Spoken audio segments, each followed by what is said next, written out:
दोस्तों, मैं हर हफ्ते बहुत सारे मेल पढ़ता हूँ। कुछ लोग अपनी लाइफ की प्रॉब्लम शेयर करते तो कुछ लोग अपनी सक्सेस स्टोरी, और कुछ लोग ऐसी बातें लिख देते हैं जिसे पढ़कर लगता है कि शायद ये इमेजिनेशन होगी। लेकिन कुछ दिन पहले मुझे एक मेल आई, सब्जेक्ट में सिर्फ इतना लिखा हुआ था, प्लीज इसे जरूर पढ़ना, शायद कोई मेरी बात मान ले। उस मेल के एंड में एक लाइन लिखी हुई थी, अगर आप ये स्टोरी अपने चैनल पर सुनाओ तो मेरा असली नाम बिल्कुल भी मत लेना। मैं उसकी आइडेंटिटी छुपा रहा हूँ, इसलिए इस स्टोरी में उसका नाम अर्जुन मान लेते हैं। ये इंसिडेंट दिल्ली से लगभग 70 किलोमीटर दूर सोना रोड, गुड़गांव और नूह के बीच के जंगल वाले एरिया का है। अगर आप उस रूट से कभी गए हो तो आप जानते होंगे, वहाँ कुछ किलोमीटर दूर तक ढंग की लाइट भी नहीं है, ना आसपास घर, सिर्फ रोड, जंगल और अंधेरा। मुझे नहीं पता कि अर्जुन ने जो लिखा वो सच था, लेकिन उसका एक एक वर्ड मैं आज भी नहीं भुला पाया।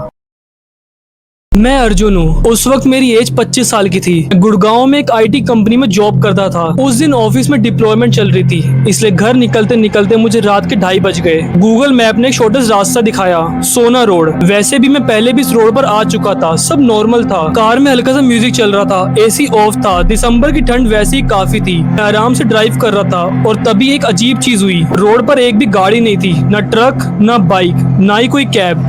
लगभग 5 मिनट तक सिर्फ मेरी कार चल रही थी और उस साइलेंस में इंजन की आवाज अजीब लग रही थी। फिर मुझे रोड के लेफ्ट साइड एक आदमी दिखाई देता है, सफेद कुर्ता, बिल्कुल सीधा, बस खड़ा हुआ है। मैं उसके पास से निकल गया, लेकिन उसने एक बार भी मेरी तरफ नहीं देखा, ना हाथ हिलाया, ना मूव किया, बस खड़ा रहा। मैंने सोचा गाँव का कोई आदमी होगा और बात वहीं खत्म हो गई, या मुझे लगा कि खत्म हो गई। लगभग 4 मिनट बाद मैं एक और टर्न क्रॉस करता हूँ और मेरी हार्ट बीट 1 सेकेंड के लिए रुक गई। रोड के लेफ्ट साइड वही आदमी, बिल्कुल वही कपड़े, बिल्कुल वही पोजीशन, बिल्कुल वही झुका हुआ सर। मैं कंफ्यूज हो गया, ये पॉसिबल ही नहीं था। मैं उसके पास से ऑलरेडी निकल चुका था, बीच में कोई रोड भी नहीं थी जहाँ से वो शॉर्टकट लेकर आ सके। मैं खुद को समझाने लगा, नहीं शायद कोई और होगा। लेकिन जैसे ही मैं उसके सामने से निकला, रेयर व्यू मिरर में देखा और मेरी बॉडी फ्रीज हो गई। मिरर में रोड खाली था, वो आदमी गायब हो चुका था। थोड़ी देर बाद गूगल मैप अचानक हैंग हो गया। नेटवर्क फुल था लेकिन मैप फ्रीज हो चुका था। स्क्रीन पर सिर्फ एक ही लाइन आ रही थी, रिकैलकुलेटिंग। मैंने फोन उठाया, तभी गूगल असिस्टेंट बिना टच किए बोला, टर्न बैक। मैंने सोचा कोई बग होगा। फिर दोबारा आवाज आई। इस बार असिस्टेंट वाली रोबोटिक आवाज नहीं लग रही थी, एक औरत की आवाज थी, बहुत धीमी। मैंने तुरंत फोन स्विच ऑफ कर दिया और उसी सेकंड कार के अंदर टेम्परेचर लगभग बहुत ठंडा हो चुका था, इतना कि विंडशील्ड के अंदर फॉग जम चुकी थी। मैंने विंडशील्ड को साफ करने के लिए हाथ उठाया और तभी मेरी नजर पैसेंजर सीट पर गई। सीट बेल्ट बंद थी लेकिन सीट खाली थी। फिर मेरी नजर सीट बेल्ट के ऊपर गई, वो धीरे धीरे खुद ही खुल रही थी,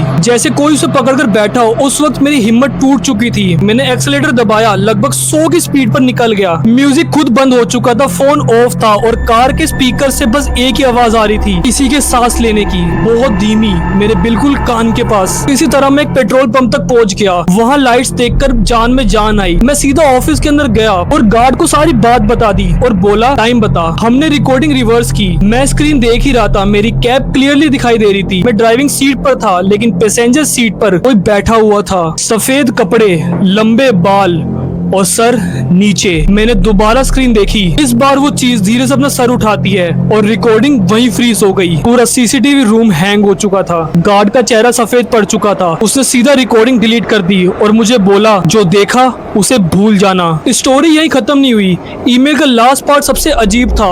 अर्जुन ने लिखा, उस इंसिडेंट के बाद मैंने कार बेच दी, जॉब भी छोड़ दी, घर भी शिफ्ट कर लिया, लेकिन हर महीने एक रात एग्जैक्टली 2:35 पर मेरे फोन पर अननोन नंबर से कॉल आती है, लेकिन वॉइस मेल में हर बार सिर्फ एक ही सेंटेंस होता है, टर्न बैक। मेल की सबसे लास्ट लाइन सिर्फ इतनी थी, अगर कभी रात को गूगल मैप तुम्हें शॉर्टकट दिखाए तो हर शॉर्टकट घर नहीं ले जाता। अगर तुम्हारी भी लाइफ में कोई ऐसा इंसिडेंट हुआ है जो आज तक किसी को नहीं बताया हो तो मुझे मेल जरूर करना, ताकि अगली स्टोरी तुम्हारी हो।